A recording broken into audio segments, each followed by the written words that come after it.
panelists for your work. My name is Dr. Harrison Chisora Schultz. I just graduated from the New School for Social Research with a PhD in sociology and $370,000 of student debt. I have two siblings in my family who have already committed suicide due to school-related stress. And so I hope that you understand that I'm very seriously asking you to consider sponsoring this bill. This is H.R. 2990 of the 112th Congress. Who is the lead sponsor today? We need a new lead sponsor. We're asking you to do this. Dennis Kucinich wrote this bill in 2011.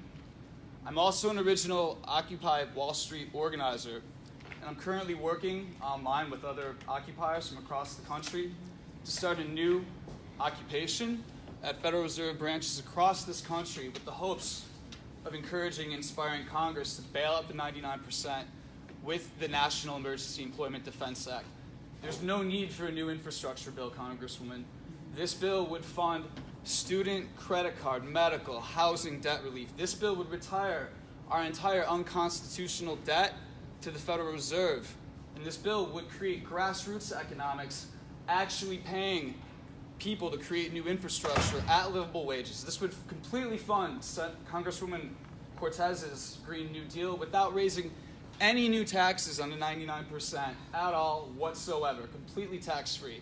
This is universal basic guaranteed income, universal housing, universal education, and a Green New Deal all in one bill. We're going to be meeting at the New School on April 10th to talk more about this. We want to invite you, your staff, and everyone from the community to join us. Thank you. What is your name? My name is Dr. Harrison Chisora Schultz, Congresswoman. So you know that we have for the people agenda, and one of the issues that we're going to be addressing is student loans.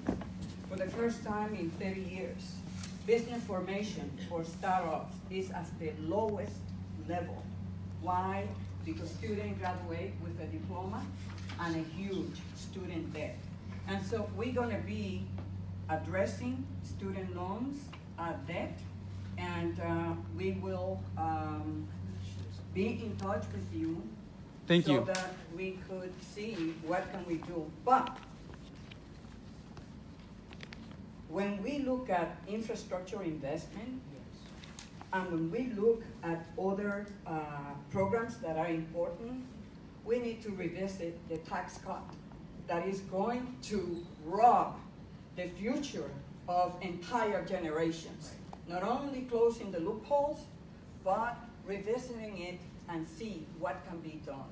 That tax cut that promised small businesses that this is going to be your answer, now those same small businesses are finding out that the provisions were temporary and that the only permanent tax cut were to the big corporations. So we must revisit the tax bill and see how can we have a tax bill that is fair and more humane, that puts priority of our nation, including our national security. Thank you, ma'am.